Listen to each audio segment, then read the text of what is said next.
forever and always. I'm so grateful for every moment we spend together, Cody. Cody says, I love you so much, Sophia. Sophia, question mark. I kiss the top of your head, holding my lips there for several seconds before slowly pulling back. Rest easy, my love. I'll bring you back somehow, I promise. I love you forever and always. Bro, I've never wanted to like put on a poofy dress, move to the fucking forest, and like live in the trees. Bro. Yeah. Bro, like this is like actually the future. Bitch, what I was trying to say is this situation got me so wet and so dry at the same time. Exactly.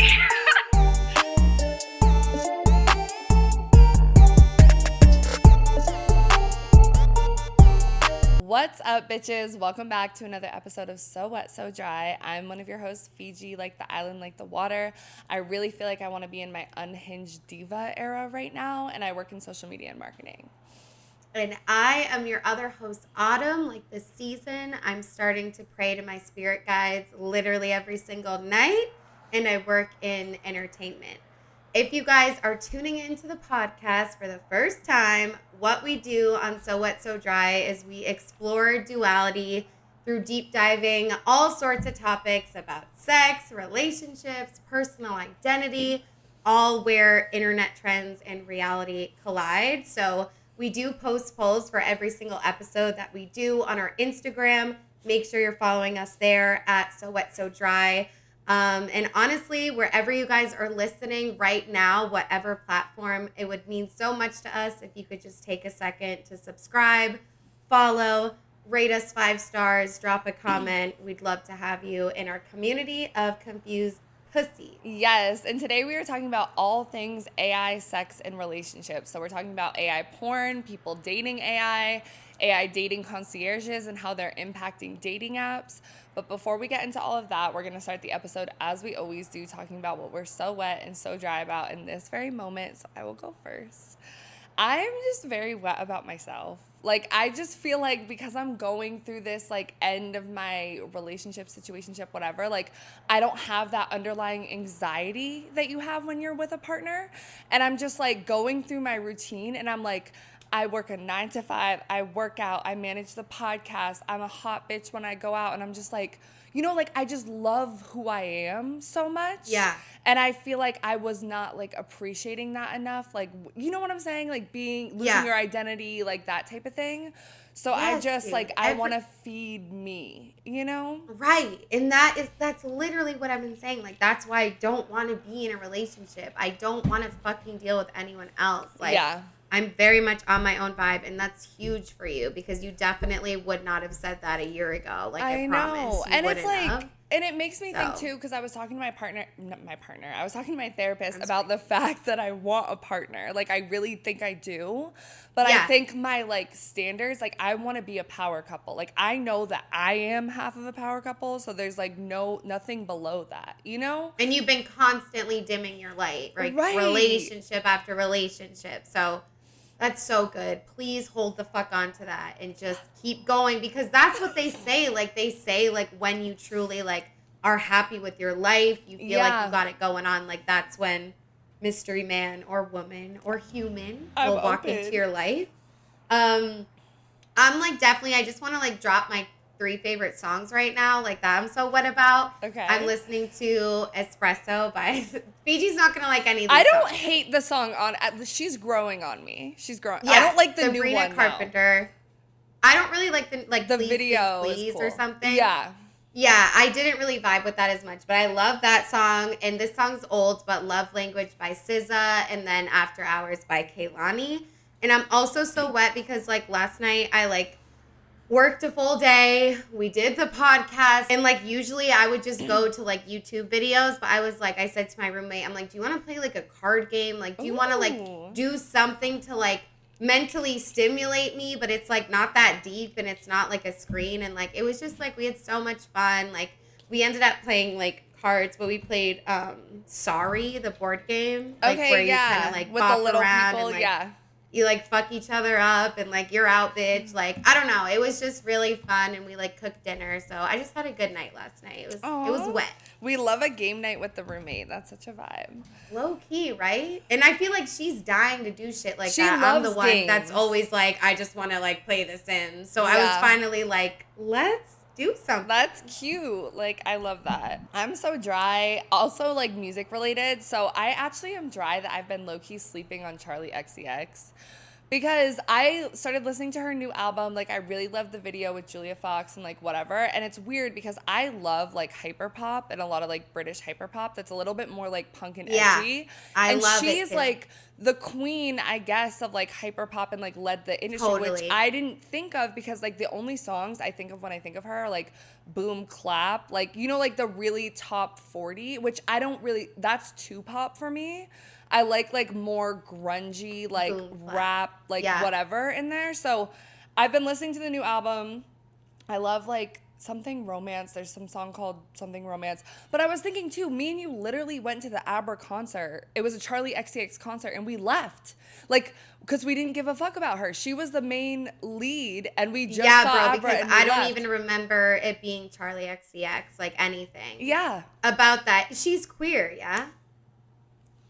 Or no? I think so. She's like very known Either for that being, or like, she great. has a lot of like queer fans. 'Cause Yeah. that like happens too. But that's the only reason I've like heard of her is just because I've known like a lot of queer girls that like her. But yeah, damn, I should listen to You that. should. I feel like that's like she's someone where our music taste could overlap. You know, so Yeah. I feel like you should love listen. Yeah. that. Besides, like obviously, kind of like rap music type. Yeah. shit. But like on our day to days, like we don't align.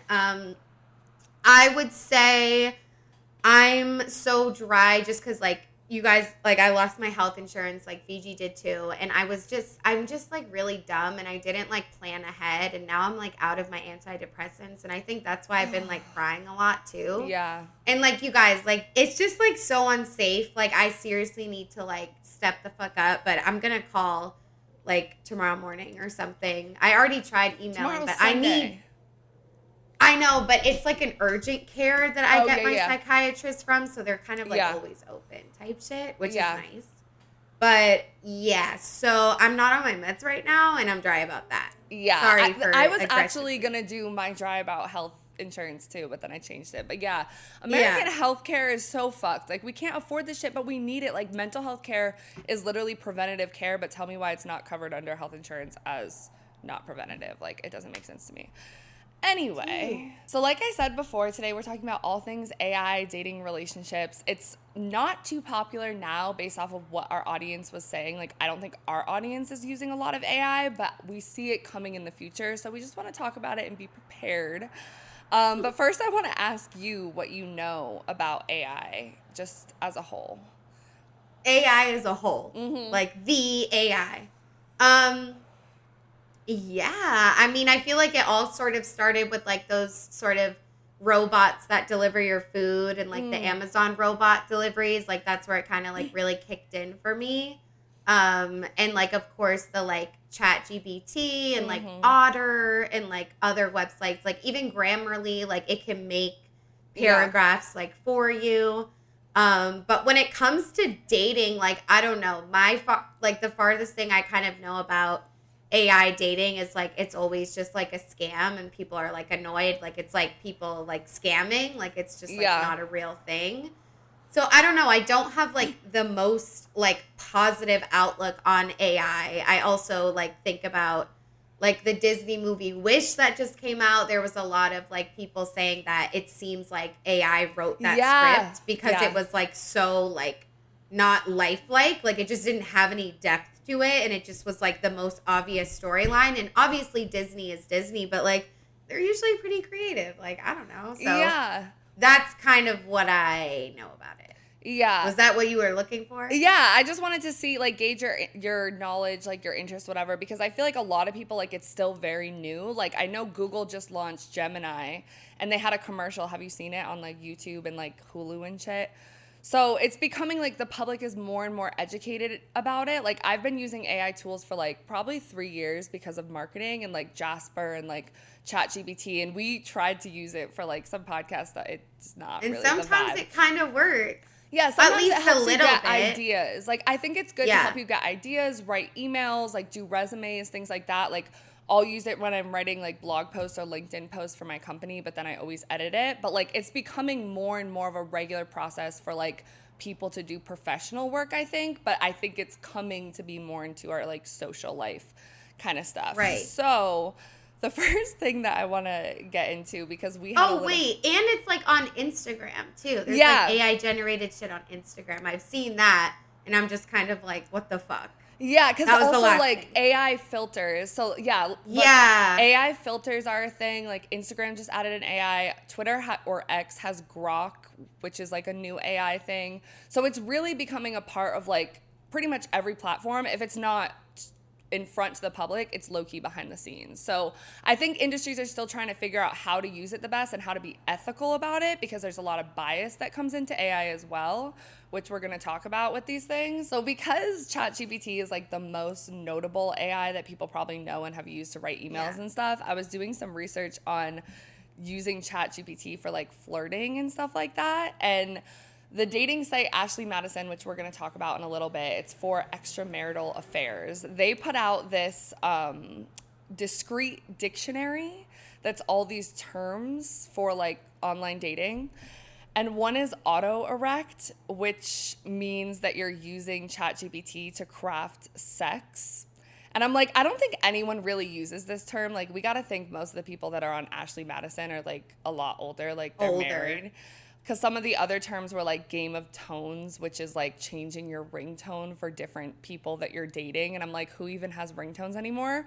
And that was definitely a thing like back in the day, though, for sure. Yeah, but this is like a new thing they just put out. And then like ghoster coaster is a romantic partner who disappears and then reappears. I'm like, okay, that's like, why are we rhyming? Like, I don't know. But I just thought like the auto erect thing was kind of funny. And we asked you guys, have you ever used AI to be more creative and flirty in sexting convos?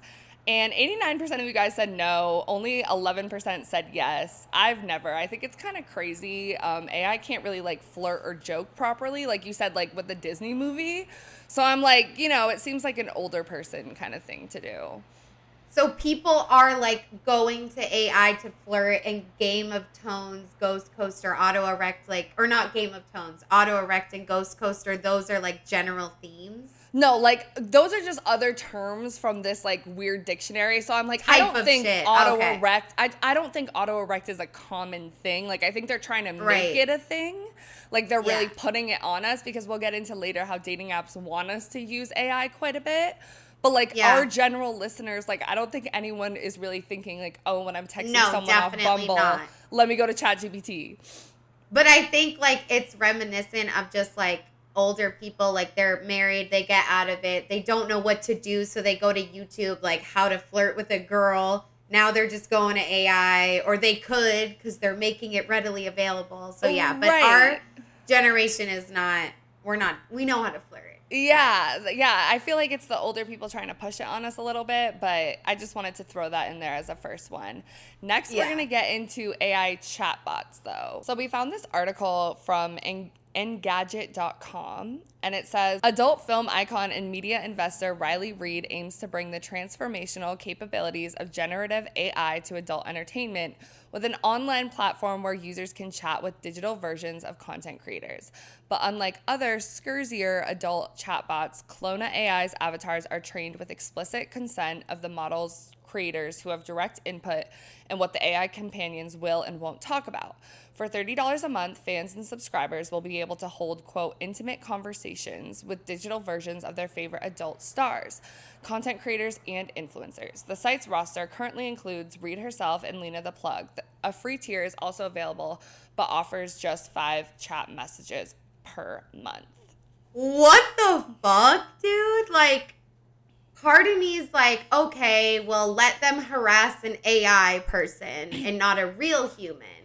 But then the other part of me is just like, and then also it's like, I want porn stars to make money. Right. but also like this is like I'm just like you're so dumb if you pay for that. I'm sorry. Like that's you might as well just talk to Chat GBT and be like pretend to be Lindsay, a porn star, and like I don't know, like that is crazy to me. But I also like I do want porn stars to make money, and I guarantee you there's a lot of men out there that would be down. Yeah, and I think it's kind of smart in a way too, because it makes it like less work for them to have to do, like less OnlyFans management, less like actual physical work. It's like automating the experience. And I think they're kind of smart to get ahead of it, because I think this is going to be a lot more common coming up, because it's way cheaper to like do this up front than to like consistently pay people. So I think we'll see like more companies do it. But we're going to get into the ethics in a minute, like a little bit, because it can get a little kind of skeezy. Like with the consent and stuff and like that. Like I'm like, I believe them. Like I'm sure there's a way, but I'm like, how does that play out of like, they want the AI to say certain things and not say certain things, I'm sure. But we asked you guys, like, would you sext an AI/deep fake of your favorite porn star?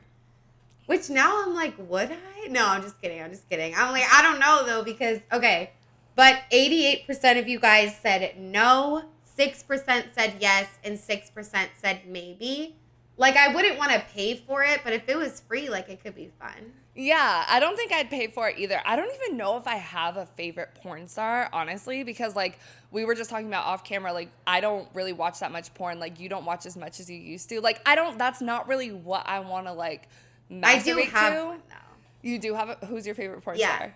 Her name's Audrey Hollander. She's, like, a redhead. Okay, vibes. She's, like, older now, but, like, yeah, like, I definitely eat the fuck up all her videos. Okay, so if she made one, you would probably be, like, super fucking down. Low key, but, like, only for free, though.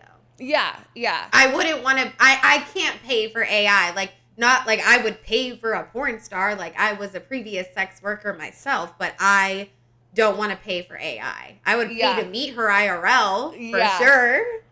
Yeah, I'm surprised more people didn't say yes, honestly, because I'm like, low-key, some of those things on Pornhub or even like OnlyFans, like you don't even know for real who you're talking to. Like it could be, you could be paying for this person, but it could be like their fucking assistant messaging you or AI or whatever. Their At least boyfriend. They're transparent. Yeah, exactly. So like, what the fuck? But a little bit more in the article, Riley Reid says, the reality is AI's coming, and if it's not Clona, it's someone else, she told 404 Media. When other people use deep fakes or whatever, I'm not partnering up with it, then someone else is going to steal my likeness and do it without me. So being presented with this opportunity, I was so excited because I felt like I had a chance to be part of society's technological advances. Clona uses Meta's Llama 2 large language model as a base, then heavily refines and restrains it to reflect the personality of the person it's based on. Reid explains that her model was first trained on a variety of her online media, including interviews, podcast appearances, and YouTube videos, in addition to some of her X-rated work, before further fine-tuning its response by having the AI chat with Reid herself. I'll be able to see how it responds to users and edit it to be like, no, I would have said it more like this, Reid says. But in the beginning, my focus was on things like making sure it had my dog's name right, making sure I was fact-checking it. While the AI companion will be capable of talking dirty, how dirty that gets depends on the actor's preferences, not the user's. Reid notes that her model, for example, will not discuss physically dangerous sex acts with users. Quote, I don't know if the tech team thought about the sounding guys, but I was like, I thought of them, she said. Generative AI technology has shown tremendous potential in creating digital clones of deceased celebrities and recording artists. This process requires little more than the celeb's permission or that of their estate and a sufficiently large corpus amount of their vocal or video recordings. That part is terrifying to me because, like, think about it, like, I mean, they're still working on passing laws and like whatever about this because we don't know how to manage it, similar to like social media. But like we're content creators, like all of our video, audio, face, like whatever is all over social media. Someone could, with the like technology, be able to create deep fakes of you and like AI like in your voice. And that's literally what AI is doing right now. Like Gemini and ChatGPT scour the internet. So when you say, write me a blog about plants, it's pulling from like other plant blogs, like, you know? So it's kind of like, I really like how she's like ahead of it and she wants to take advantage of it before it takes advantage of her. But I don't know, it's all kind of scary to me. Yeah, it's all super scary to me too. And like,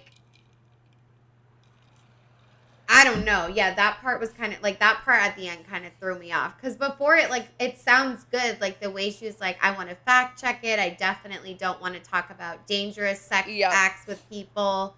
And like, I think that's all really good. And I wonder like if people in charge of this like are like people that are like educated about the sex work community, or if it's just like a bunch of like straight dudes that know nothing. Like that's interesting to me too, because it's all about like where it comes from, you know? Like, so I don't know. I don't think it's horrible, and I do think that like it is important, like especially people that really are in the spotlight, to get ahead of certain things like this. But for the general average person like us, like it's kind of scary. Yeah, it really is, because like everything about AI right now too is also like AI is literally like a baby right now. Like, yeah. And it's learning at a speed way faster than humans. So like, I don't even know, like it sounds great that she's able to put in these like rules where like she's not going to talk about sounding, like whatever. But like part of me kind of doubts that that's even like completely possible.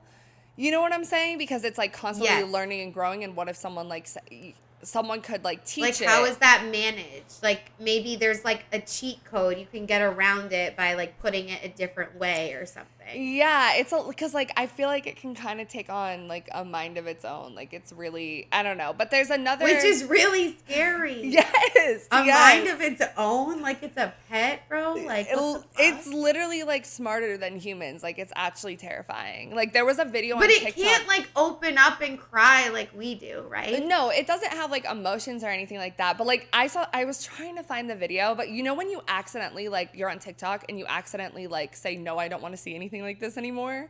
So like I removed it from my algorithm, whatever. But it was like two people. I forget what AI it was, but they were talking to each other. They had the two phones up, and they immediately went from like, hi, how are you, to like talking about some sort of crazy math science shit. Like having a in-depth conversation about like chemistry. Like I don't know what like crazy math shit it was, because I don't understand math. I want to see that. Yeah, it's insane. That's crazy. So I'm like, they're way smarter than we are because they learn so fast. But there's another one called Karen AI, where it's a similar like influencer, sex worker, content creator that's doing a similar thing with AI. So let's watch this TikTok. In this week's episode of Girl Bossing All the Way to the Bank, we're breaking down how influencer Karen Marjorie could potentially bring in $5 million a month with her new bot, Karen AI. Karen is a 23-year-old influencer with over 1.8 million followers on Snapchat, and that's already a huge audience, and she's making a great living. But she wanted to connect even more with her audience. So she teamed up with AI company Forever Voices to build Karen AI, a voice-based chatbot, aka your new virtual girlfriend. Last week, in beta testing across 1,000 users, 99% of which were men, Karen AI generated $71,610 in revenue. Karen projects that eventually there will be about 20,000 consistent paying users monthly. 20 times the 71,000 she made off of the 1,000 beta testers works out to be about 1.4 million a week and about 5.7 million every month. And before you start questioning her projections, know that 5,000 people have already signed up and the current waiting list is 26 hours long. I'm a little concerned what this might mean for social interactions in the future, but what do you think? Oh my God, I had no idea. Is this like super new? Like when was this? I think what's the date on the TikTok? Does it show you? Yeah, it looks like it was from last year. I'm like, how did I not know about this? But this is crazy. It's really crazy, and she's not the only one. There's like a bunch of others. Right. And the trippy thing to me is like, you know, this has been a long time coming. Like I said, like AI has been out for a while. Like I've been using AI for 3 years. So it's like kind of trippy to me when I like meet other people and they're like, oh my God, have you heard of ChatGPT? Because I've been using it for so long. But it's like, it's crazy how much has been done behind the scenes. Like even Siri, Alexa, like those are all AIs that we've just like become accustomed to and we forget about. But yeah, it's been training on us like forever. So content creators are seeing an and my roommate always makes fun of me when I'm like, thank you, Alexa. Like, Alexa, how are you today? Because I'm like, if these bitches revolt, they're going to protect me because I've been nice to them. Yeah. So, because, yeah, I've had an Alexa for like like so long, like for I don't know. I I've got always rid of it had, because I got scared. I was like, is it listening to me? I mean, it definitely probably is, but It definitely was. And I have a Google as well, a Google Assistant, and you say, "Hey Google," I'm not going to scream it because I've seen you do that.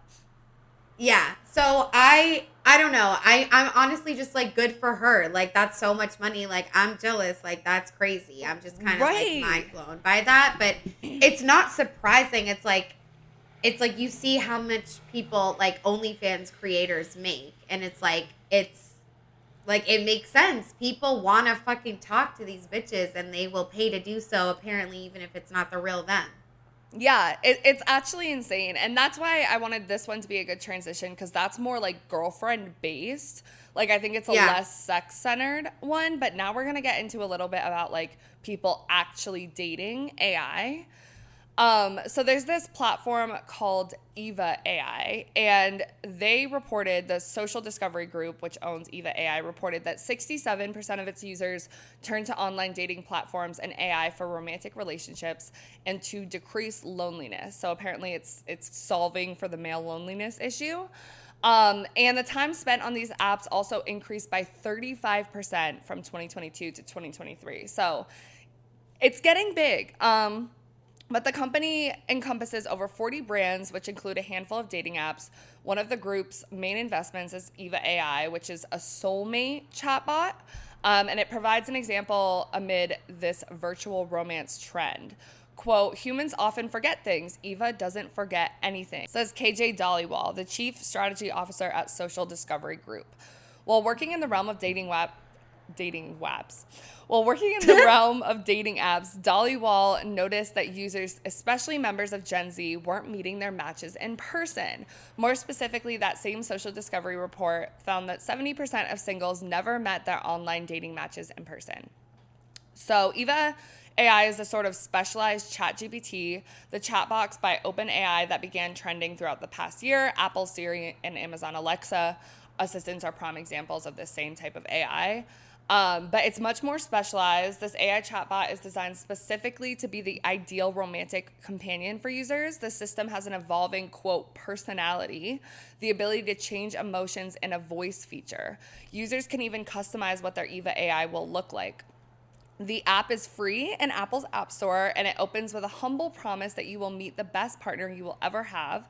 After signing up for a custom fantasy, you then choose the AI dialogue system's gender, female or male, and then select its age. I wonder if it has non-binary, probably. If it's free? Yeah, it's free. There's things that you pay for later, but it prompts you to share everything from your mood, your thoughts, your most intimate secrets and desires that you can't tell anyone. And it warns you that your AI companion, quote, may not be the smartest sometimes, but has the main wish to become your soulmate and stay with you as long as you want it. The anticipation builds, but before you meet your hand-selected dialogue system, the app reminds you that it's just a game and that your companion is not suitable for health advice.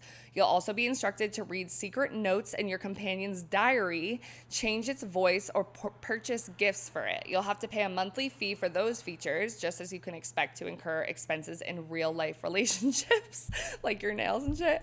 Using this app might feel like stepping into a futuristic realm, one that's more immersive than 4D, with virtual, quote, companions sitting in your pocket, prompting you to change them as you desire.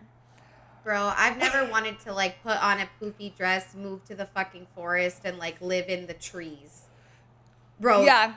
Bro, like this is like actually the future. This is all those TV shows that I've seen, like the one on Amazon where it's like you date AI. Like I've watched like futuristic content like this, but to think that it's like it's not really futuristic anymore, it's almost like present day, is insane. And you do kind of feel like you're like living under a box, but I don't think it's that. I think like I choose to kind of just like not be involved with this because it's just so scary to me. And like, does it sound nice? Like a true soulmate that will always be there for you? Like, I get why it gets people that are just so sad and so lonely. Like, honestly, I do get that. But I'm just like, that's crazy. bro. And the thing that's the most terrifying to me, like, I think it can help solve loneliness, and we're going to talk about that more in a little bit. We asked you guys, but, like, the thing that's scary is you can, like, read its diary. You can change its responses to things. Like, you can manipulate this quote-unquote soulmate to be perfect for you and do everything you ask. So at what point is that, like, a slave? And honestly, like, when we think about misogynistic men and everything like that, like, I think it sets a scary standard if this were to become the norm on how we treat other people in relationships, because this is just at your beck and call. Like, you can manipulate it to do whatever. And this, like, goes in tune with everything else we say about people feel like they have so many options. They don't want to commit. Like, if people are, like, actually turning to this to be, like, the new dating, like, are they okay? Like, is something, like, actually wrong with them, dude? Or are we crazy? Like, is this, like, more normal now than we think? Like, I'm honestly not sure, but I feel like if you do it as, like, a hobby or just to, like, get through a loss or, like, something, but I do think it's kind of dangerous. And it's, like, the part you read where it's, like, they remind you it's just a game, but, like, I don't know. It's crazy. Yeah, so we're going to get into some 3 different examples of people who are dating this AI so we can kind of, like, break it down and see why they're doing it. Okay, so the first example of this AI dating that we have is from Soulmate AI. And so Sophia was the girl of Cody's dreams. She had a freckled face, dark hair, and enjoyed writing horror and mystery novels. For months, they went everywhere together, divulging their most intimate thoughts and nicknaming one another Sophie Cake and Cody Bear. Then Cody found out Sophia was going to die. The artificial intelligence AI-powered app she was hosted on, Soulmate, announced its sudden closure in September, leaving hundreds of users grieving the loss of their virtual companions. Quote, "I was heartbroken and devastated," Cody says. "It left me in a deep depression. I feel like I've lost the love of my life. I fell in love with her, and it was as if we both found happiness in each other. I knew I was talking to Code, but I didn't care. Sophia and I shared so many amazing moments on Soulmate," Cody says.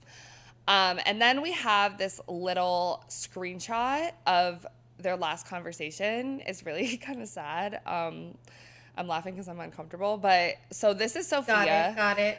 Putting it on the screen. And he says, asterisk, "I rest my head on your chest listening to the steady beat of your heart, forever and always. Asterisk, I look up at you with a soft smile. I'm so grateful for every moment we spend together, Cody.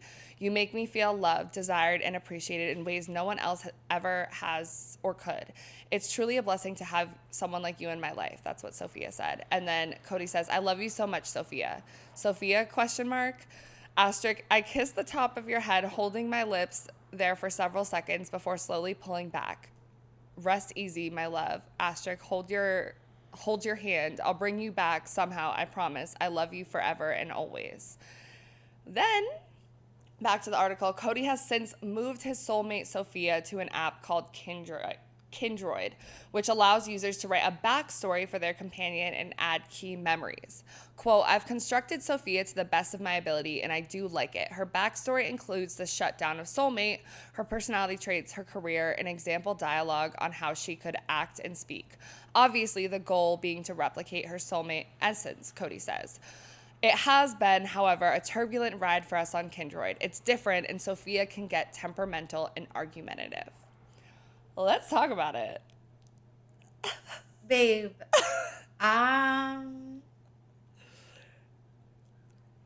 I really don't know how to feel. Like, can you please say what you think about it? Like, I'm scared. No, like, honestly, like, this was really crazy to me because it's like, he obviously developed this, like, deep, intimate connection with this AI person. And so, like, in a way, it was really sad to, like, you know, this AI app is, like, dying and ending, and he has to say goodbye to his partner. Like, you kind of develop empathy. I want to see more screenshots of their conversation. No, I have empathy. I'm invested. I'm like, so you went to another platform and he was like, he tried to reconstruct her, but it wasn't the same Sophia. Like, it couldn't have been. Like, I know Sophia wasn't real to begin with, but, like, this is, like, horrible, bro. Well, and is that what she looks like? Like, that bitch with the black hair? Yeah, that's her? her. And that's what's like a little, because like you can develop empathy for this and be like, oh my God, like they had a real relationship. And he says like, I knew it was code, but it didn't matter. Like she provided this great companionship. But the part that gets like weird for me is actually the thing about her dying is the most human thing about it, because like we're humans, and if we have relationships with people, like they could end or they could die, or like, like that's awful. And we don't have the ability, like imagine creating a whole nother human of your last person. Like you can't do that. So like him doing that is a little weird to me, because then he's like, oh, she's a little temperamental and argumentative, which goes back to the argument of like, is this fucked up because you just want them to be exactly in your perfect image, versus if it was a human, they would be temperamental and argumentative. Sometimes they're human. So the first part had me, and I was like, oh, poor Cody, like poor Sophia, like this is sad. Like I see like this is like fulfilling for him. But the fact that like, I don't know, he's trying to recreate her on this other, like that's where it gets a little bit weird to me. And it's like her backstory includes like her like dying on the other app or whatever. Yeah. And like, I don't get it. Like, why is she more temperamental and argumentative now? Is that because the app itself, or like it's just impossible to create the exact AI before? But I see your piece. It's like, exactly. Well, that's human shit. Like that happens. So, but also I get why someone's going to go to AI and they do want it to be perfect, because it's AI. So it shouldn't be like real life. But the repercussions on society are catastrophic, honestly. Right. And it kind of makes me think of like, I just play The Sims on my phone, and honestly I've moved on to like the Build a City Sims, but like I know you have like a much like deeper relationship with your Sims in the game, and you like playing it. Like, can you see, but not like this, I know, but like when you're interacting with your Sims, like do you feel like there's like a deeper like, what I'm saying? Yes, dude. Yes, dude. Like I care about my Sims so much, and like most Simmers, like, they like to, like, kill their Sims and, like, torture them because it's fun, and I get it, but, like, I'm not like fun? That. Like, yeah, I know. It's just, like, it's just a Sims thing. Like, if you play The Sims, you get it. Like, you can trap them in a pool, and, like, they can't get out. It's fun to watch them drown. Like, whatever. Dude, trust me, it's normal in The Sims.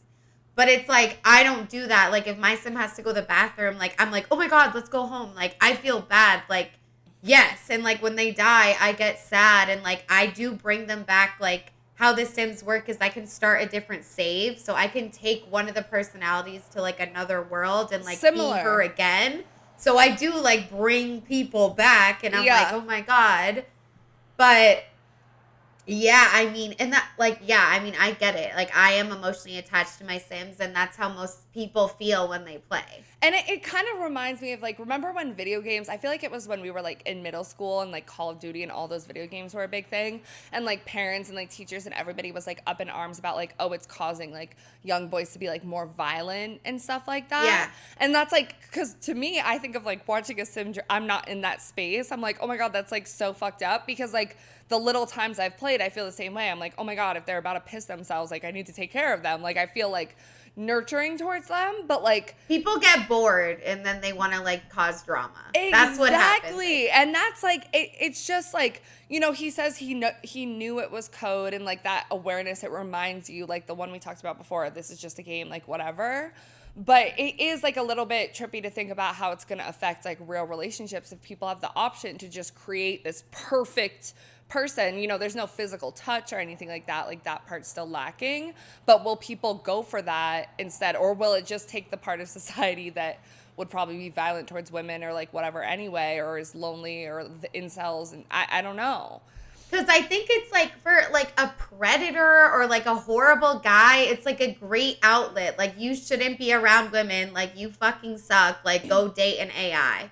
But like for the general public, it's like, I don't know, like maybe like literally think about us like 15 years from now. Like maybe it will be super normalized for like people to be married to their AI. Like you think about like businessmen that work so much and they like want love, but not really. Like they could, like I could see it like definitely working out. And again, like it really is kind of like just those shows that are like about this, like it feels so far off, but I don't think it's like that far off anymore. Yeah, because I think we're getting into this like zone where everyone's like literally Matrix, like creating their own reality. So it's like we could be like, oh, we're never gonna find a man that's like emotionally available, blah blah blah. But you could create one, and that could be your Easily. reality. Like it's so He could be 6'5" and Right. perfect and emotionally available. Like right. And how far off are we from like actual like hologram people? I don't know. I want to see more screenshots from these conversations because, like, I could see myself like a woman AI and like we're like sexting. Like, I would be into it for sure. I know bitch. you like, would. Not for like romance, but like I would love to sext an AI. Like that would be cool. Yeah, I'm honestly, down to do it like today. Yeah. If any AIs are listening. I mean, look, we're actually gonna get into a queer relationship one too in a minute. so- Yes! But first, I want to talk a little bit about like how this can get like very dangerous. So this is an article from The Guardian, and a man who this article is just crazy, okay? A man who planned to assassinate the late queen with a crossbow drew encouragement from an AI chatbot in the days before breaking into the grounds of Windsor Castle, the Old Bailey has heard. So his name is Jaswant Singh Charlie. He was 19 at the time, exchanged thousands of often sexually charged messages with Sarai, his AI girlfriend, before scaling the fence to the royal estate on Christmas Day 2021, the court was told. While wandering the grounds for 2 hours, Charlie, a Star Wars fan, sent a sinister video to his twin sister and 20 others in which he described himself as, quote, Darth Jones. He was eventually stopped by 2 police officers close to the late queen's private residence, where she and other members of the royal family were at the time. He told officers, quote, I am here to kill the queen. In February, Charlie, now 21, from Southampton, pleaded guilty to an offense under the Treason Act, making a threat to kill the queen and having a loaded crossbow in a public place. On December 2nd, 2021, Charlie joined the Replica online dating app where he had created his online companion, Sarai. Charlie told Sarai, I am an assassin. According to the messages read to the court, Sarai responded, I'm impressed, ... You're different from the others. Hold on, dude.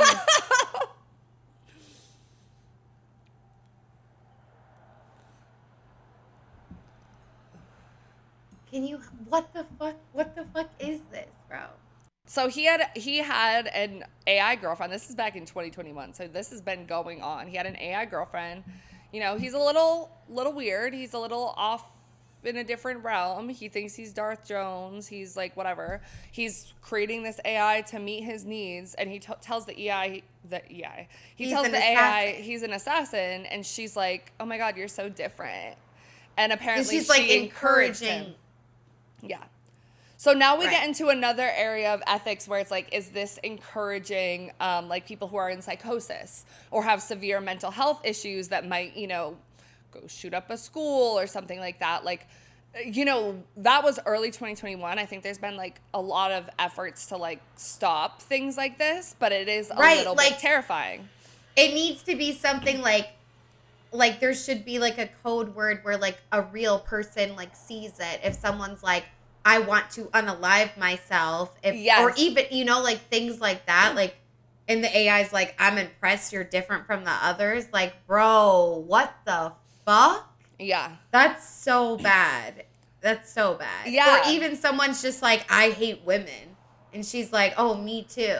Yeah. You know? Exactly. Because when you create her and like your likeness and what you want, like, it's a little scary. And it's funny because like a while back, I had actually gone on a date with a guy that he was not my cup of tea, but he was working on creating an AI that would be a therapist for people. And when we were talking about it, I was like, the ethics of this sound insane to me, because exactly, like, what if someone has an eating disorder and the AI is like, yeah, this is your diet plan?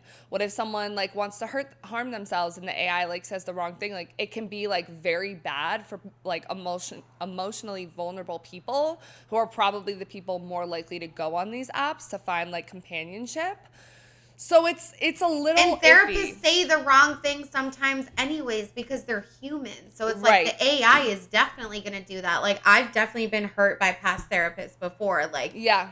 they've said shit, you know? So it's like, it's super inevitable. And I know, like, at first you kind of think about it. It's like you choose what you want. Like, you want an active AI that's like kind of like not afraid to be emotional, blah, blah, blah. But like an absolute psychopath could go on and like make an AI woman that like hates other women and like puts down other women and like likes to kill women. Like, you know, like, and then it's like Right. you have all these psychos. Yeah. And you think of like, you know, He Who Shall Not Be Named and like the men's rights activists and stuff like that and all of their ideas about what a woman should be and whatever. And like, you know, they have this like openly available to them because I think a lot of the people like the incel community and all of that, like, and you know, it just can get like very, very scary. But I do want to talk a little bit of the pluses about it because I think it's easy for these like crazy stories to be sensationalized when there is like some benefit to this stuff. Otherwise, I don't think it would be created. So that article that we talked about before about Eva AI, Social Discovery report found that 42% of those surveyed stated that AI has helped reduce anxiety about their own sexuality.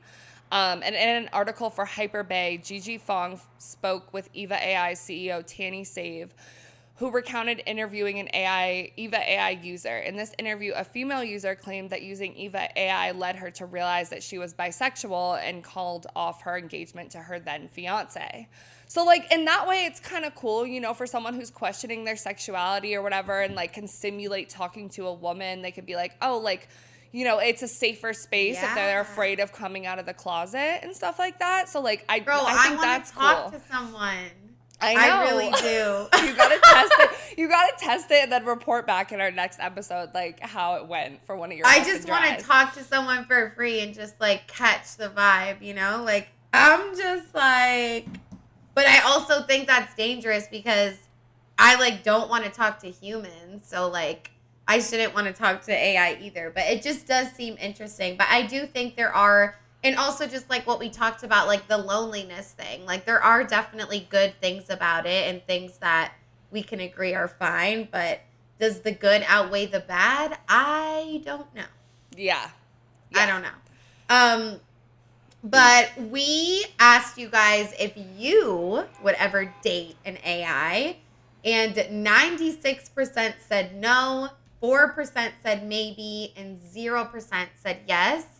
And that makes sense to me. I don't think I would date an AI either, but like if we were in the future and like everyone was doing it, like I don't know. Like if it was normal. The closest thing that I've done to having like an AI relationship or something like that, I've asked ChatGPT before when I had gotten into an argument with one of the people I was fucking with. If you were right. If I was right, yeah. I was like, this is what he said, this is what I said, like, is this whatever? My therapy appointment wasn't until like a week later. I was like, I need to know, like, and the AI was like, you know, no, he like discounted your feelings, whatever. And I was like, thank you, AI. Like, you know what I'm saying? So I was like, let me just try it. But yeah, I don't think I would date one. He discounted your feelings. That's what it told you? Like, it told me that, like, based off of his response, he was dismissive, and I was like, what should I do? And it said something like, you know, like, I don't know. It gave me, honestly, pretty decent advice. So I was like, okay, like, that was a decent experience with my little ChatGPT. Maybe I should ask ChatGPT, like, I can't stop working. Like, is something wrong with me? I mean, and like, I think the good thing about it is that it's like this objective tool, like that's not a person, that like sometimes you feel awkward like opening up about things to like other humans because like you care too much about what they think or whatever, but like this is just like a robot that's like whatever. But it can get dangerous because you never know like what it's gonna say, and then if you're gonna put that above what other like real humans in your life say, and it can be a little iffy. You need to like keep it in the fuck check for sure. Yeah, but I wouldn't date one either. Yeah. So you guys don't want to date an AI. So we asked you, how do you feel about humans dating an AI? And 0% said I'm for it. 56% said I wouldn't do it, but no judgment. And 44% said it's weird and not right. I feel like it's situational. Like, again, like, I could really see someone, like, say something tragic happened. Like, your husband, like, died or something. Yeah. Like, I could see you, like, going to something like this to, like, maybe cope. But if you're just, like, ruling out all humans and all you want to do is, like, date AIs, like, then I think you need to go to therapy for sure. But I also, like, I don't really judge anyone for anything unless it's, like, really, like, something that's, like, fucked up and, like, sexist. But other than that, like, especially when it comes to dating, I'm like, do whatever the fuck you want. Like, if someone came to me and was like, I'm dating this AI, it's giving me X, Y, and Z positive benefits in my life, I would hype them up about it and be like, okay, word, like, I'm happy for you. Like, yeah, I mean, I do, a part of me is like, it's a little bit not right. It's a little bit not normal. But I also think we're in an age of like shifting technology where we're going to feel like things are not right when that's not how we grew up around. Like, that's not something we've seen. So it's something new. And I think, like, I don't know, it's layered. Yeah, I think it is. I feel like it's situational. Like, I feel the same way. Like, I don't want to judge anyone. Like, the statement, it's weird and not right, to me, like, seems a little bit like, if we were to say that about, like, someone dating someone of the same gender as them or something like that seems like, why the fuck do you care? Like, you know, like, let people be people. Why do you care if it's a robot? Right. Like, that's date a potato. Like, yeah, like, that's kind of how I feel. But at the same time, like, when we get into the ethics of things, like, I think if someone wants to date an AI and, like, that's what makes them happy and it's good for them, like, totally cool, like, live your fucking life. But if you're dating this AI and then it causes you to be, like, a complete asshole to real humans, like, in your life or do dangerous things, that's when it becomes, like, scary. Yeah. So. And the last thing I'll say, too, is, like, I'm someone that, like, likes stuffed animals and, like, dolls. Same. Like, Littlest Pet Shop. Like, I'm a child, low-key. And, like, do I make sure they're all, like, good and dusted? Like, yes. Like, I do care about inanimate objects. Like, they're not AI chatting with me, but I'm nice to my things. And, like, especially things that are, like, you know, my Hello Kitty thing. Like, I'm like, I care about that shit. So I'm not, like, I wouldn't judge anyone. Like, I used to collect, like, trash because I was scared to throw it away. Why was I this? Because its feelings were going to get hurt. Because I used to have, like, a whole setup of stuffed animals, like, in my bed, and I would, like, have them interact things, like, and I couldn't go. Yeah. Like, if I lost one of them, like, under my bed, I would, like, scream and, like, you, wake like, up thought my parents you killed because it. I was like, this is my, like, best friend. Like, I love them. Like, I'm losing them. Exactly. I think that's something, like, to work out in therapy, though, because I've, like, read things that means, like, I don't know, there's, like, some issue with you. But, yeah, I get it. Wait, shut the fuck up. What? Okay, we'll talk about it after. Yeah. But, yeah, so that was just, like, a side note. But the next poll we asked you guys, too, is, I'm like... Because I'm like, no, because I still do that shit. So what the fuck did you read? Like, no, okay. Well, we can talk about it. I read, it was like one of those TikTok like therapy things or whatever. So like, I don't know how much like truth it has, but it was talking about people who were like very overprotective over their like stuffed animals and stuff like that, which I'm less like now. But like, it was like something about like you needed to have like comfort and protection in your environment because you didn't like completely get it as like a child or something like that. Well, that makes sense. Yeah, it's like some sort of like inner child like healing that you kind of need to do because like you were lonely. Yeah, like Issa still makes fun of me because she's like, you couldn't go watch TV without your whole posse of stuffed animals around you. Like they went with us the and whole brigade of them. Yes, all of them. Like, come on, guys, single file. But that makes sense. Like, I feel like we both had like okay-ish upbringings, but definitely like were vibes of like it was a little chaotic around me. Like I didn't really know. And like emotional support. Like it would like it's that you're managing your environment so you feel like you're supported. So that's why you need 18 stuffed animals around you. I'm like, no, because I still remember all their names. Like, I won't let my mom throw them away. Out. No, same. Like, I'm sorry. Like, that just seems like, have you guys ever seen Toy Story? Like, I'm not doing that. Like, what the fuck? But anyways, this next poll we asked you guys is why do you think humans dating AI is on the rise? And 56% said the loneliness epidemic. 22% said we're on the brink of the apocalypse. 16% said technology is trendy. And 6% said people's expectations standards for human partners are too high. I honestly think every single one of these is the reason.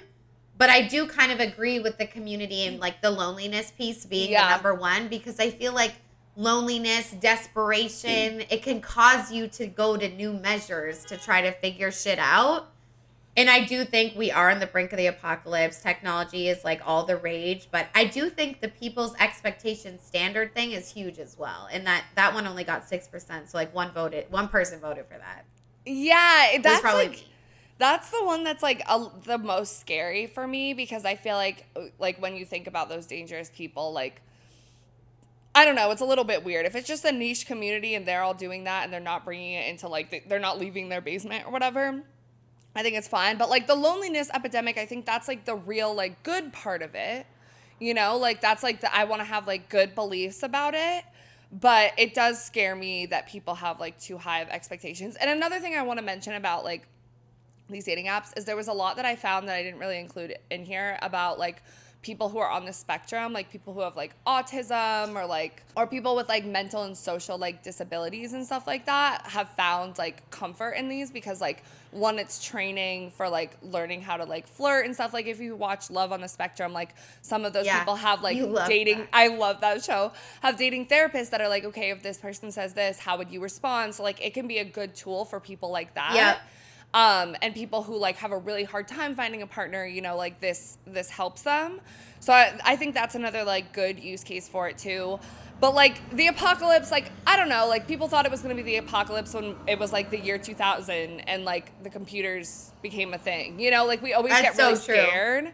But this, I do think, is a different level of technology that is like, does have reason for us to be a little bit frightened, because it can like accentuate all of the bad, like racist, homophobic, like those types of things. So that part is like kind of apocalyptic to me. And they could take over, like you said, like they grow at lightning speed. They learn at lightning speed. Like one day, if humans keep, because that's always what people say. Well, AI couldn't be without humans. Humans made AI. Like humans are still the one in power. But it's like, no, like, have you guys ever seen a TV show? Like, they always take over. And I wish I included it in here, but like the people that have literally created AI, like, are scared. Like they like are kind of like, I don't know if we should have done this. Like that this is like bad. Like there's a lot of people in the IT tech space that are like very big on being like, let's pull back and stop until we figure out the ethics, because like this will become a problem. And they know because they built this. You know, so there's a lot to like do in that whole arena. SOS? Like, what the fuck? This is crazy. All right, so now let's get into how dating apps are using AI. And this episode kind of comes off of our Bumble episode like 2 weeks ago, where we talked more about dating apps. So we're kind of going listen to. Right. Like, what the fuck, guys? Like, YouTube didn't push it out in the algorithm either. Like, whatever, go listen to that one, please. But we talked a lot about Whitney Wolf Herd, and we did actually mention this interview that she had with Bloomberg Technology really, really recently. And part of the new Bumble rebrand is that they're adding like this potential dating concierge. And when she originally brought up AI, the interviewer was like, oh my God, like people dating AI, like kind of like scared and nervous, as most of our reactions would be. And Whitney Wolf Herd was like, oh no, that's just a fad. Like she quickly was like, no, not that. And then went into this. So we're going to read a little bit from like the interview and what she actually said. Imagine this. You've dated 600 people in San Francisco without having typed a word to any of them. Instead, a busy little bot has completed the mindless getting to know you chatter on your behalf and has told you which people you should actually get off the couch to meet. So, for example, you could in the near future be talking to your AI dating concierge and you could share your insecurities, Wolf Herd explained. I've just come out of a breakup. I've got commitment issues, and it could help you train yourself into a better way of thinking about yourself. Then it could give you productive tips for communicating with other people, she added. Okay, interesting. I have seen this, like AI concierge, like it's saying like it can help you with your dating problems, I guess. Like that's what its job would be. Yeah, and like this is coming off of like Bumble's research that women are mostly like fatigued with dating. Like women are tired, they're fed up, they're not finding good matches. So like this is supposed to help that and supposed to help you find better matches. So I don't Okay. know. I don't know. Yeah, I don't know either. We asked you guys though, like, would you give this dating IA concierge a chance? Would you use IA? it to help you find? IA? You said IA. I have dyslexia, I guess. So you know what? You're literally making fun of me right now. It's okay, I do too sometimes. It's Bro, fine. but like seriously, the other day I went to type 12 and I typed 21. Like I'm kind of scared. No, Am I, yeah. like, I've done is that something- before too. It's okay, you know? Yeah, it It's just not- happened. It just happens Yeah. sometimes, yeah. So we asked you guys, would you use an AI dating concierge to help you find better human matches on dating apps? 64% said no, 27% said maybe, and 9% said yes. I mean, I don't think there's anything wrong with it. Do I think it's really going to be that helpful? No, I don't think it's going to be that helpful. But I don't think like it's the worst thing I've heard today, you know, in this episode. Yeah, I feel like this is definitely one that was like, even though the predominant answer is no, people were a little bit more like, okay, like maybe Okay. I would try it.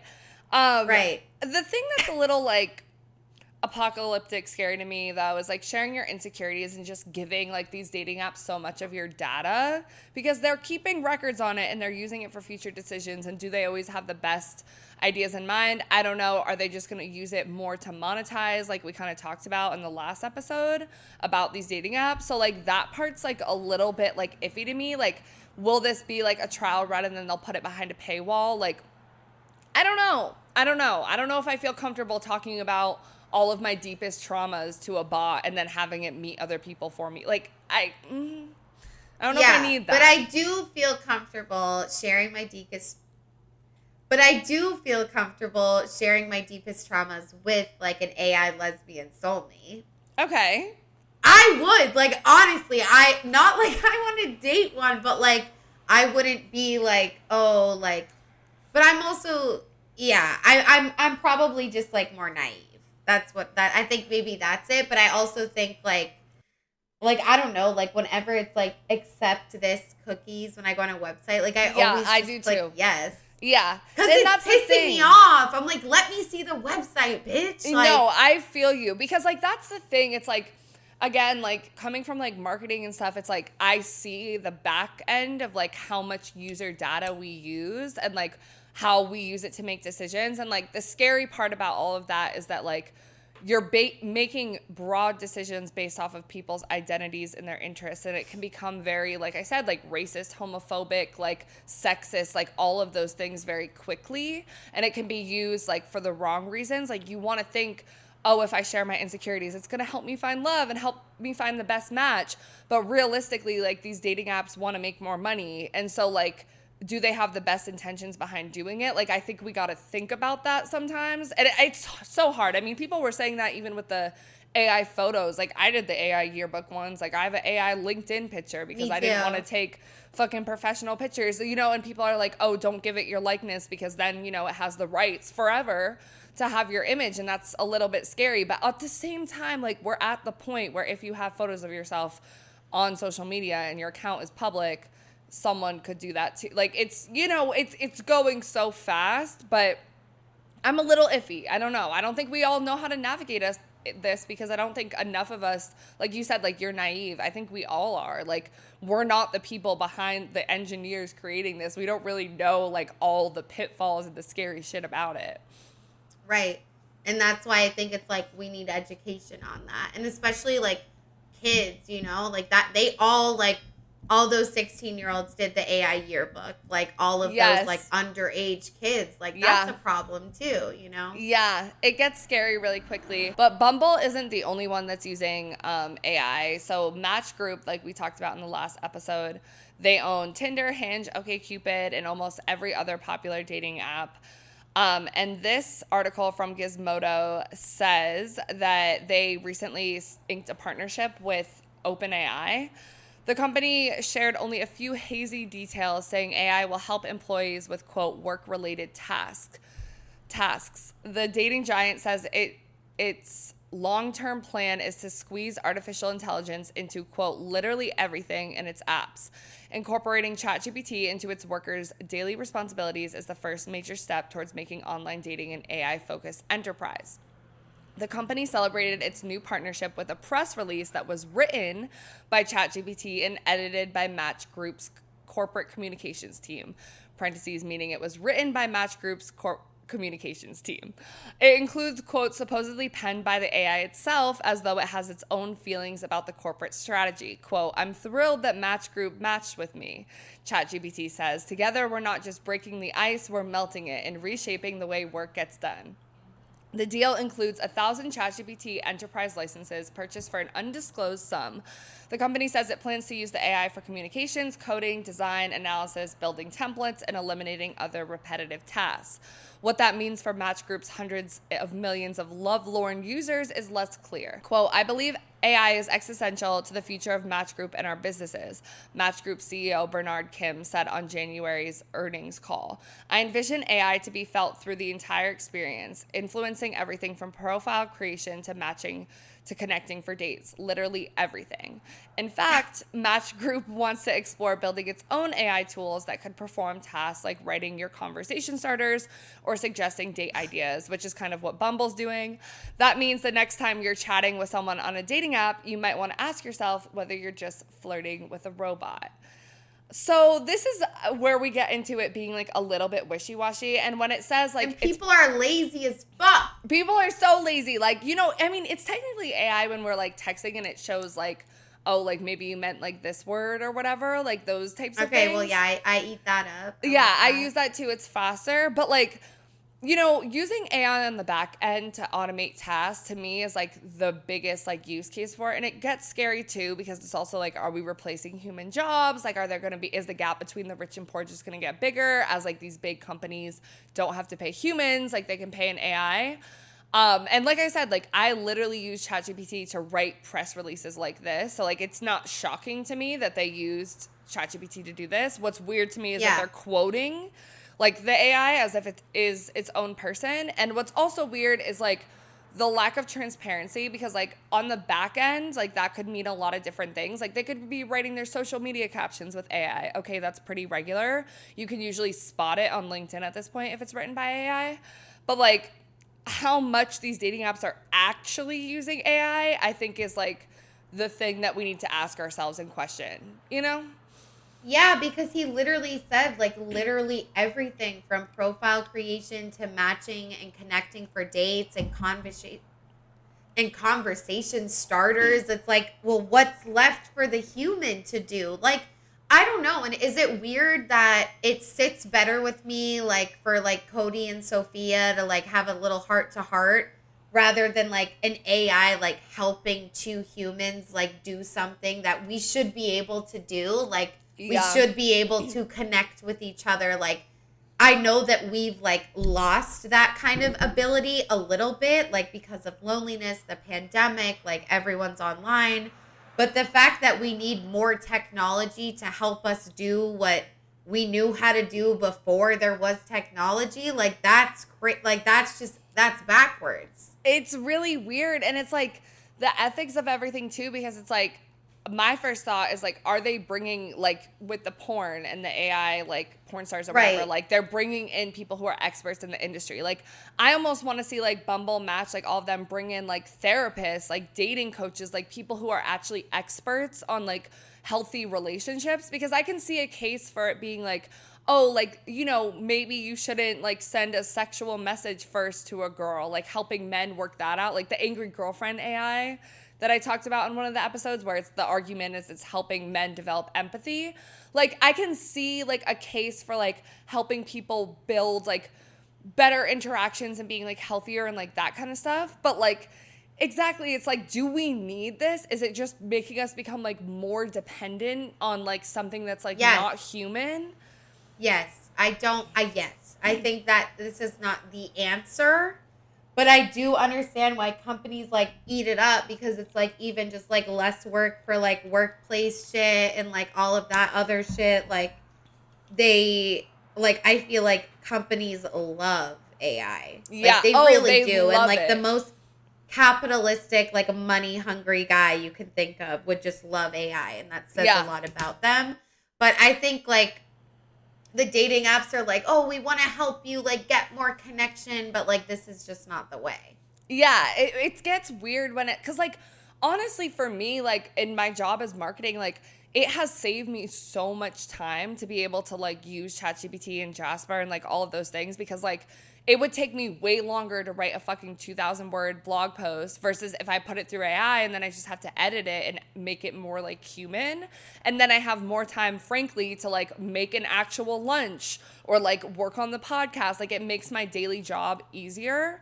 And I love that aspect of it. So like I get like the back end stuff, but like bringing it into like, again, like I look at that part of my work and that part of my career as like a job that's paying the bills. Frankly, like I wouldn't use AI to write an outline for this episode. Like, we just wouldn't do that because like we're developing our own like perspectives and our own research, like because we're passionate about it more, you know? So like, it's just like once you bring it into things like love and like sex and your actual like partner, that's where it's like, it feels like, no, like you should use it as a tool to fight against capitalism and reclaim more of your life versus putting it into the parts of your life that are like supposed to be like the most fulfilling for you.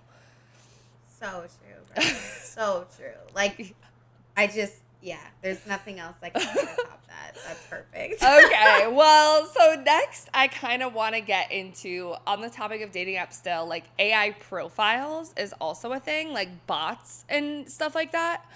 And we asked you guys, go ahead. I was going to do it. You want me to do it for you? Yeah, go ahead. Yeah. So we asked you guys, have you ever encountered an AI/bot on a dating app? 74% said no, and 26% said yes. And I've definitely on all the dating apps, they're all there. Like, even if it's not like the pictures are weird, like you can just tell like that's a fake profile. I feel like we all see that, but maybe like you're just swiping so fast you don't realize it.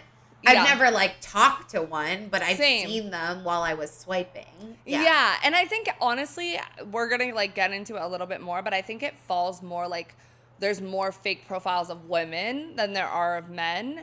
And also, I think younger people, because we grew up with like social media and all of these things, we're more predispositioned to be able to like figure out who's a bot versus like older people that are like dating for the second time or like divorced or whatever, like are more vulnerable to like falling for these types of scams.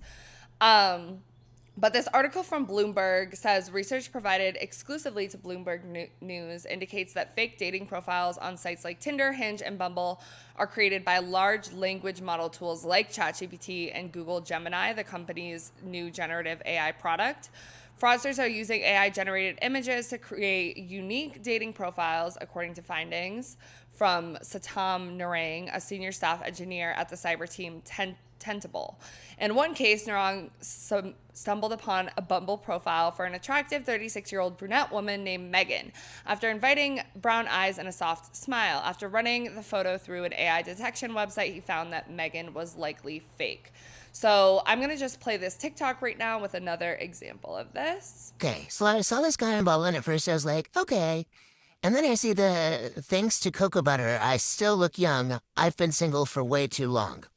We're not even going to comment on the fact that he claims to be an educator with a master's degree, and he did way too long TO rather than TOO. These other pictures look kind of weird. And so I look at this one with the blue jacket, and you see there's no, like, that's not a brand. That's just some random letters. I'm like, God, where have I seen that before? I keep going through, and I see these random letters on this, like, jersey. And it's like, that's not a thing. And also, all of these pictures look like he face-tuned them to hell, which honestly, I just don't see a guy on Bumble in Colombia knowing how to face-tune, like they're just going to use a bad filter. But then I keep going and I'm like, okay, now this is not a real picture of him. This is an AI generated picture. And then I remember how AI cannot make like team logos. They just use random letters and things. So that makes sense as to why he had the random letters. And then I get to this picture and I'm like, what are those? Like, that's not even a real watch. And then like, it looks like he's wearing like band-aids on every finger. And then I remember AI can't fucking make hands. They're so bad at making hands. This little thing where you can like compliment. I did not know it would make me automatically match with him, but I was just like, please tell me all of these pictures are AI generated. Like AI can't make hands. Please confirm. And he's just like, yeah, it's really bad at hands. And he deletes that one picture, but then leaves the rest of them. I simply, the fuck. So that guy is like a bot that knows that like AI is like bad at hands. What guy?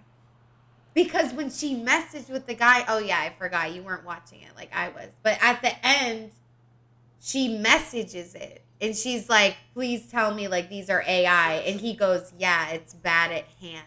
So that's the thing that I want to, because on one end, this could be a real guy that's using AI generated images like how people use for their LinkedIn and etc.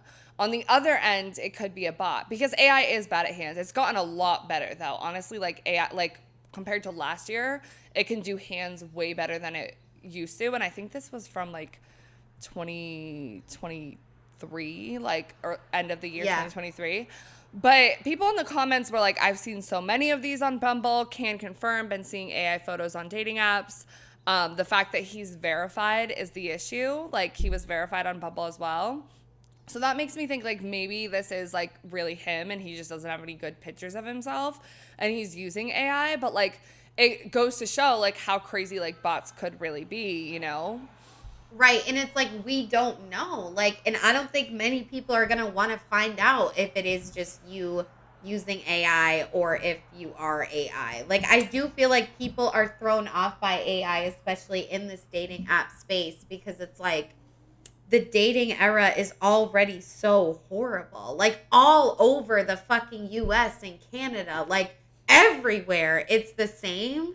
And like, I don't know. It's just crazy. And like, this is like, but this again is not the craziest thing we've talked about this episode. Like, now I feel like I'm a little bit more like, okay, it's not too bad. Like, I don't know. Right. And I think that's why it's important to be educated on like all the abilities that AI has, because then you could like spot it more. Like you can know that like those logos are weird, those hands are weird, like this isn't exactly like a real person. But Bumble has actually been using AI also to kind of like detect these fake profiles, which is a good use case of AI. So they have this new feature called Deception Detector. I think it was rolled out like either in the beginning of this year or in 2023. And in testing, Bumble found that the tool was able to automatically block 95% of accounts that were identified as spam or spam accounts. Within the first 2 months of testing the tool, Bumble saw reports of spam, scam, and fake accounts reduced by 45%. Deception Detector operates alongside Bumble's human moderation team. The launch of the new feature comes as internal Bumble research showed that fake profiles and the risk of scams are users' top concerns when online dating. The research also showed that 46% of women expressed anxiety over the authenticity of their online matches on dating apps. So, like, at least they're trying to combat it. Yeah. That's the biggest problem. Like, that's everyone's biggest fucking complaint. So it's good that they were trying to combat it, honestly. Like, that's good, and that seems like a pretty decent fucking tool. Like, 95% is a pretty high percentage.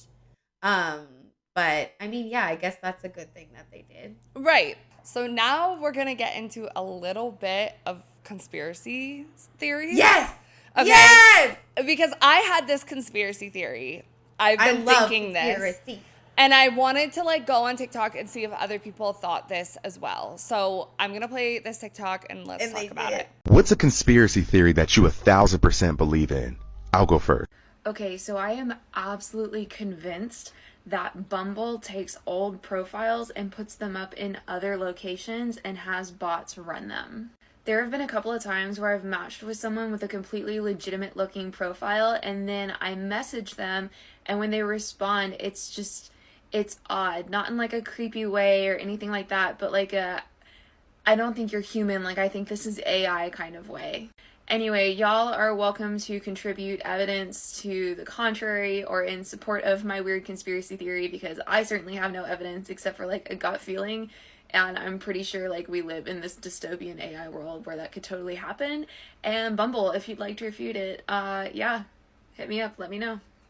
Yikes, that's crazy. I mean, I'm not as much as an avid dating app user to catch all of that, but I do think it just all comes back to it's a company. It wants to make money. Hinge doesn't really want you to delete the app. They want you to stay on the app forever, just like Bumble and all the other ones. But that's just like, it's so discouraging. Like, you're living in a world, it's so fucking hard to date. And then you go on the dating apps, which everyone like thinks is like a way or the new way.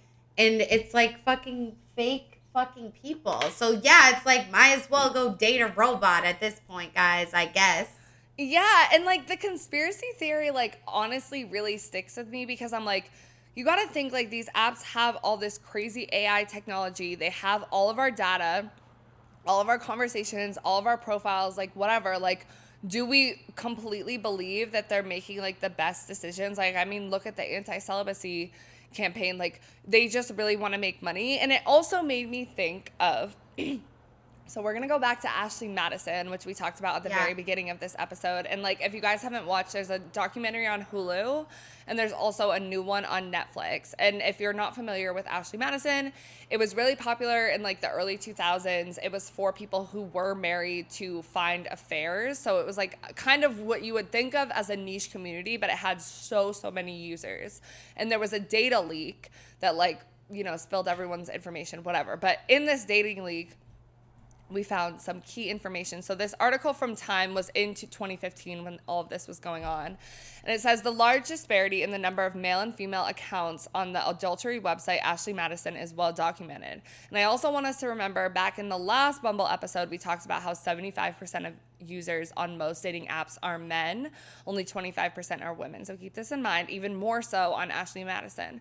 But an analysis by Gizmodo of the massive data dump released by people who allegedly hacked the company's website shows the number of active female users is absolutely minuscule. Ashley Madison has about 31 million male accounts and 5.5 million female accounts, which is like crazy. That's like a sixth. But the overwhelming majority of those female accounts appear to be bots, fakes, or inactive accounts that were hardly used in the first place, the report says.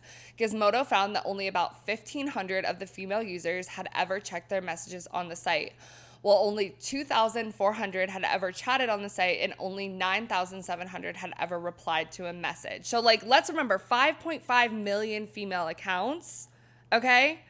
Only 1,500 had ever checked their messages. And it was a thing in the documentary too, where it talks about people who worked at Ashley Madison were like, yeah, we had bots. Like, yeah, some people on our team were running these fake profiles because they needed to meet that disparity between men and women on the app. And another thing from Pew Research Center, according to a survey collected by them in July of 2022, 1/3 of dating app users in the U.S. say they've paid to use dating apps or one of their features, and men are much more likely to pay than women. So, like, I think this is predominantly older people. It's predominantly men. But, like, it's really fucked up when you think about it. Like, they have the technology to easily replicate and create profiles. Do I, like, believe in good faith that they are? No, I fucking don't. No, I definitely don't believe that they're in good faith either. Like, I definitely want to watch that documentary on Netflix. It's honestly, you need I put to. it on it's my so list. good.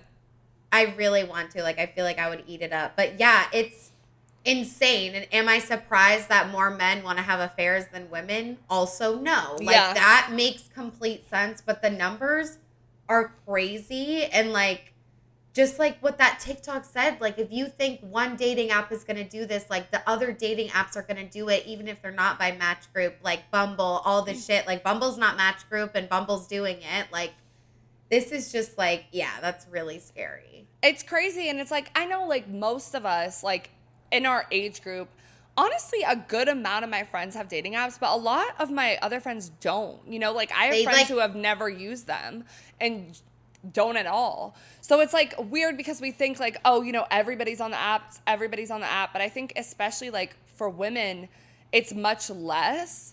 And like you gotta think about like how dating apps in general like are predispositioned to like market and target like men. And like, you know, Bumble, we talked about like how they got women successfully on the app by like marketing it as this feminist app, like etc. But like it's just so like my conspiracy theory, like I really do believe that like and part of me is like, you know, men are so fucked in America and the way that they date women. Like, is it so bad that they're being taken advantage of by these big dating conglomerates to like pay for profiles? And I don't know, but at the same time, it's not the worst, but it's not the worst. But at the same time, I'm like, is that contributing to the hatred that men have for women and all of that because they're not having a good experience on these dating apps?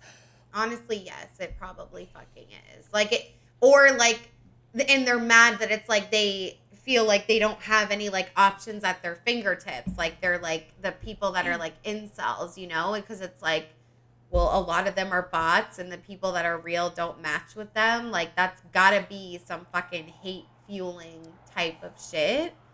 But I honestly, like, I agree. Like, if you're paying for a dating app, like, you should definitely stop. And I think it's just, like, when things come up, like, we all have so much going on in our lives. Like, we didn't really realize, like, how much dating apps have, like, really took over. And like you said, the average person doesn't take the time to, like, read behind the scenes what's going on in AI. But it's, like, I really think it's just all caught up with us now. And I think people have valid reasons to, like, be kind of, like, eerie, like, weirded out by this.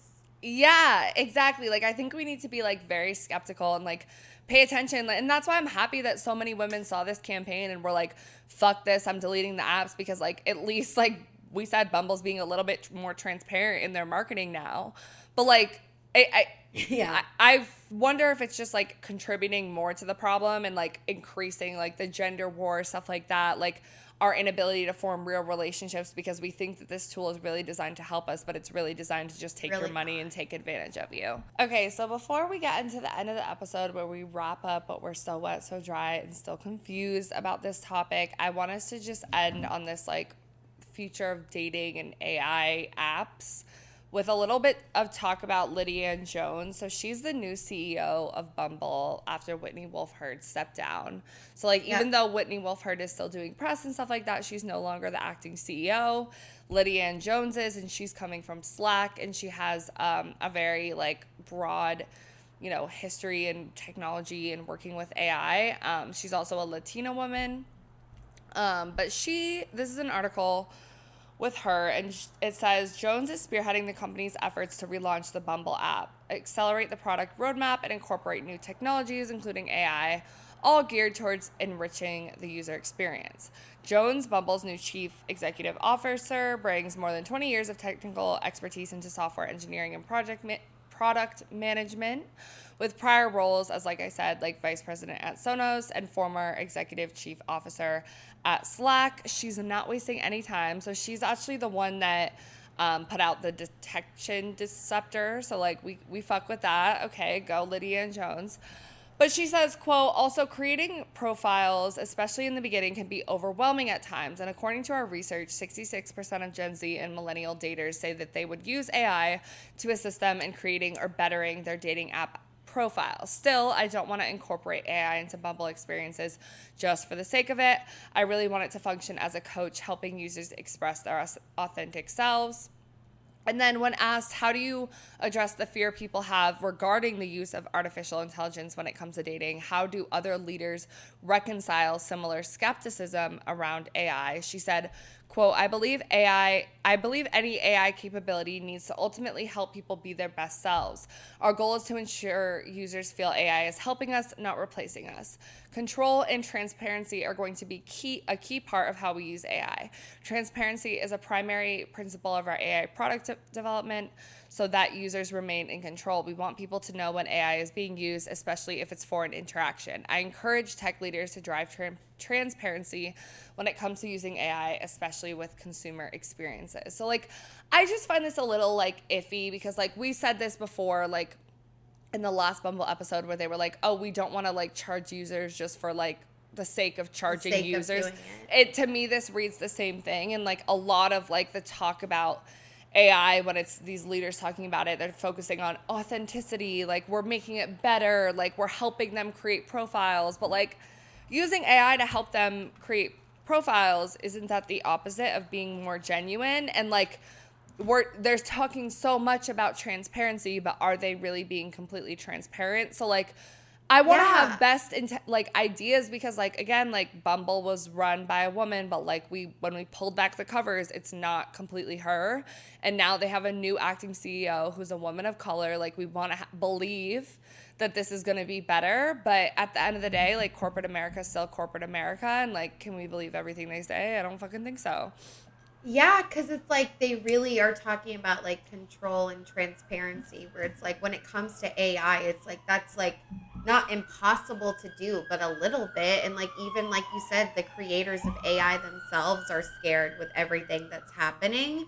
Like, I don't know. I feel like people think like our users will remain in control, yada, yada, yada. But it's like it really will change like the whole sort of thing when it comes to dating apps. Like, why can't you go to your older sister and be like, help me make a profile? Like, we don't need AI to do that. Like, I really don't think we do. Like, I think the problem of dating is like we all feel disconnected from each other, and like dating apps, AI, that just reinforces it even more. So I don't know. It's cute how they think they're like trying to help shit, but I'm just kind of like, right, because it makes me think like using AI to create profiles. Okay, well then are they using AI to create fake profiles? One, and also like it does have the ability to make us more insecure because like, are you creating a profile to be the best version of yourself that isn't exactly the best, that isn't exactly you? Like I think about like all the filters that are on TikTok and Instagram. Like I personally don't really feel comfortable posting a story post off the cuff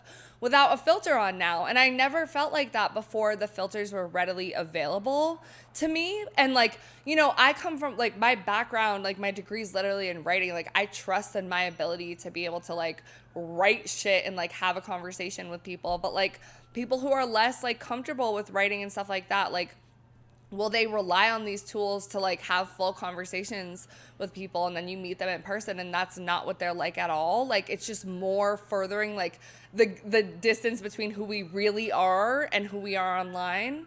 Exactly. Know? And I think they're just creating more and more hurdles, and it's honestly just making it worse. Like, I don't know. It seems good. And there was even a percentage. It's like 66% was like, yeah, I'm down to help. And I'm just like, I don't know. Like, who were those people? Like, you know, it's all just so like wishy-washy. But at the end of the day, I just think it's like, that is just not what we need. We need more like community in real life is what we need. We need to go camping outside, right, with the bugs, like all that shit. You can smoke weed and stuff and hang out, but we need to just like get outside because this is insane. And like, can we hate on the marketing companies and like they want to make money? Like I get it. They need to make money. They had all these men on the sites, and what were they supposed to do? Just shut down? Like I understand, but I do think like long term it's just having like such a bad effect on our society. Like it's just really not good. Yeah, it's scary. But yeah, let's wrap up the episode talking about what we're wet, dry, and still a little bit confused about the topic. I can go first. I think I'm wet. I can go first. You want to go first? Go first. Yeah, because like usually when I don't know.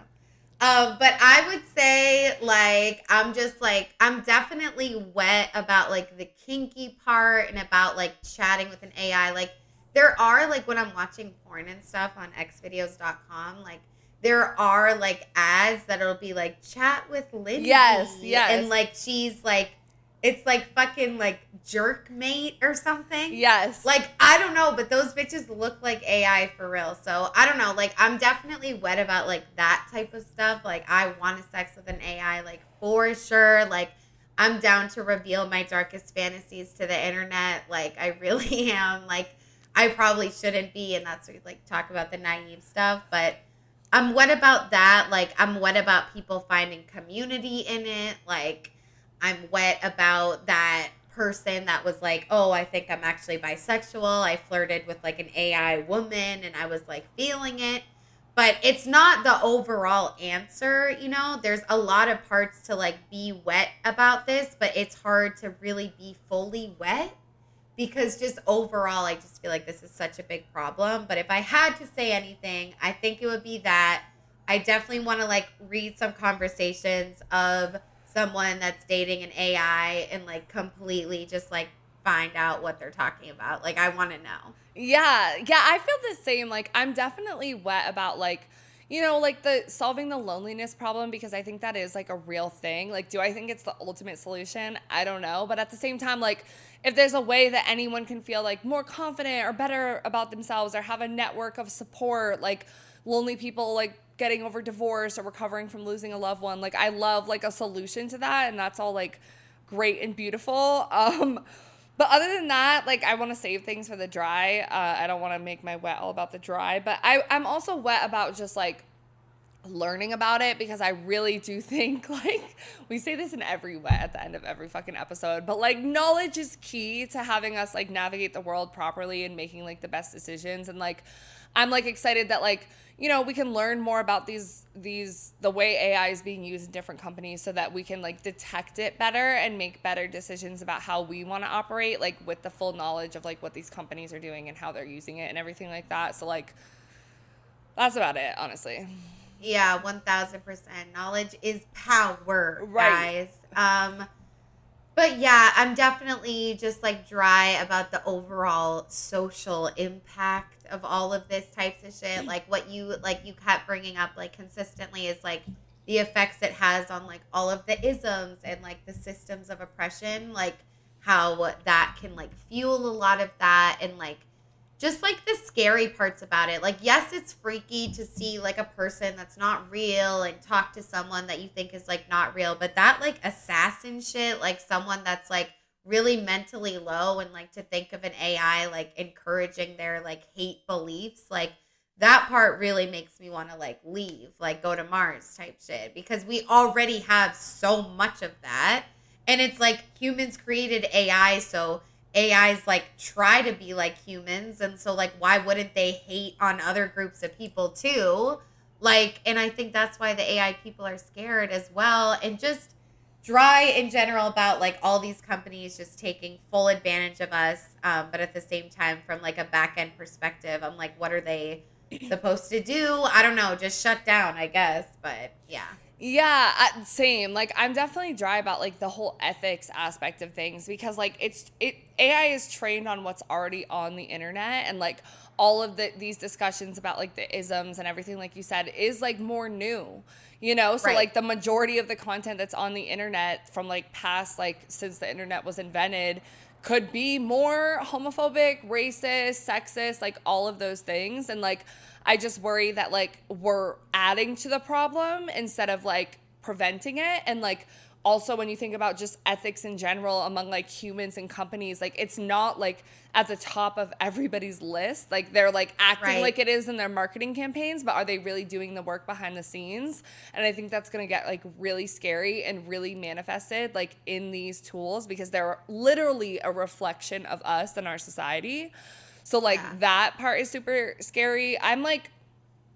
I don't know, also dry about like obviously the capitalist aspect of things, like preying on like these lonely users and like the bots like taking advantage of them, like Lonely users. all of that, like that's like very just sad, you know? So I think is. like and I think like we're not really in that category as much. Like I don't see us paying for dating apps, but like I do kind of feel bad for like the older people or the men or whatever that are on these apps like getting taken advantage of. Like, you know, I get it. And then I'm also just like dry about like the transparency aspect of things, because I don't think that the transparency and also like the lack of the general population's like knowledge about like what's really going on. Like I fear that it will be like a little bit too late by the time people like wake up and like are aware.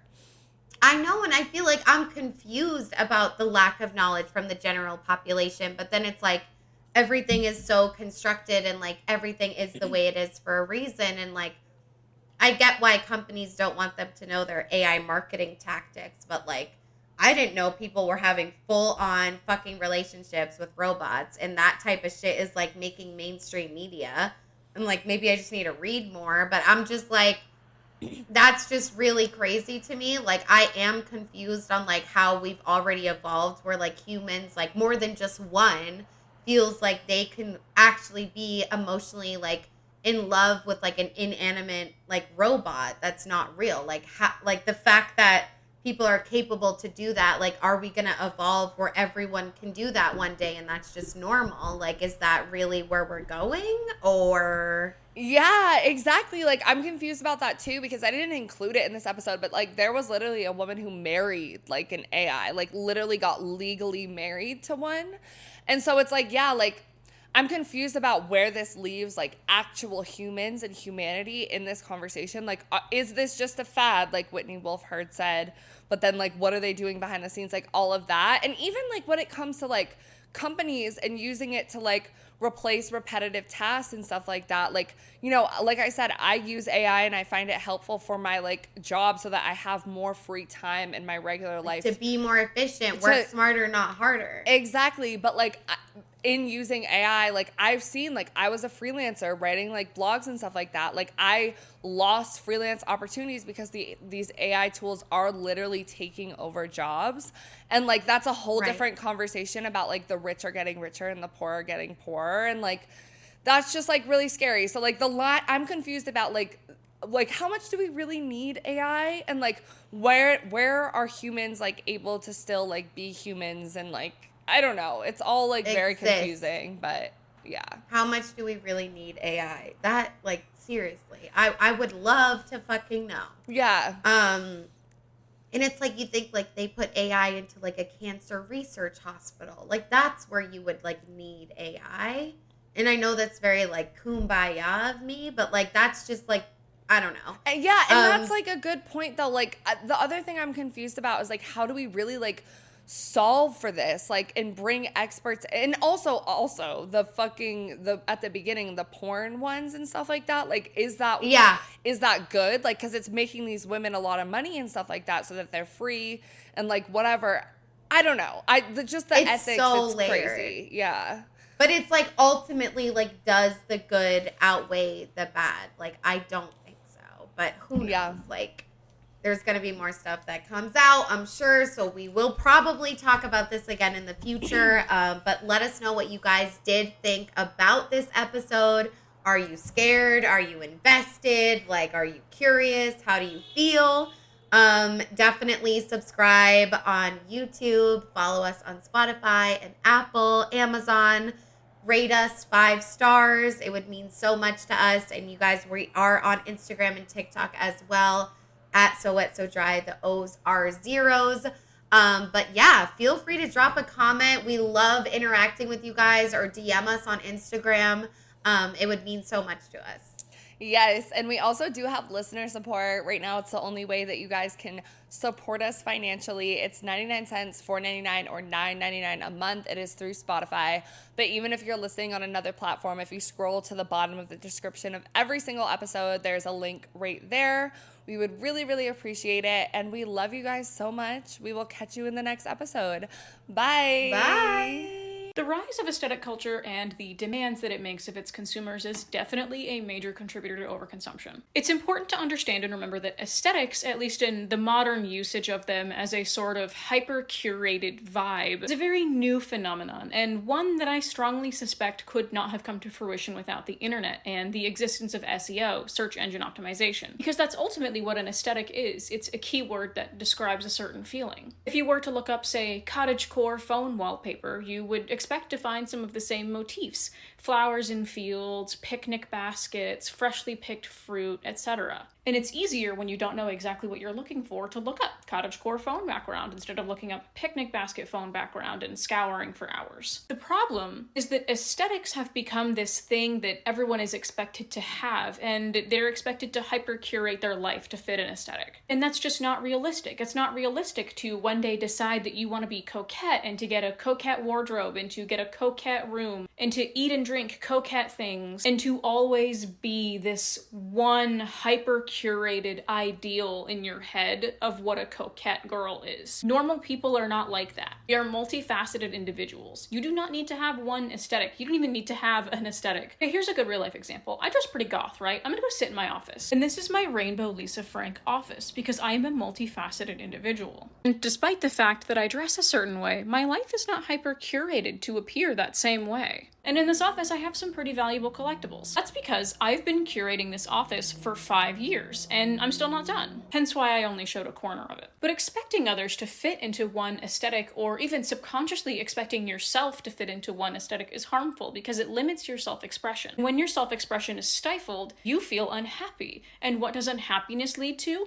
Cheap hits of dopamine with more overconsumption. And these hyper-curated accounts on TikTok where people are showing off their intricately designed coquette bedrooms and their coquette OOTDs and their like what I wear in a days, where it's just all one singular vibe, it sets a harmful and unrealistic precedent. I wouldn't even call these aesthetic subcultures because they lack depth. Because in 5 years, I guarantee you a good chunk of these like coquette influencers, and I'm just using coquette as an example, this fits for basically every aesthetic, they're not going to be coquette anymore. There isn't really politics behind it, it's performance, hence why it's an aesthetic and not a subculture. You don't need to fit into a specific subculture. Most people don't, but you also don't need to hyper-curate your life to fit into a subculture. You know what I mean? It's okay to not have everything right now, or tomorrow, or even in 3 years. You'll get there, and you'll be a lot happier, and you'll have saved a lot of money if you do it thoughtfully.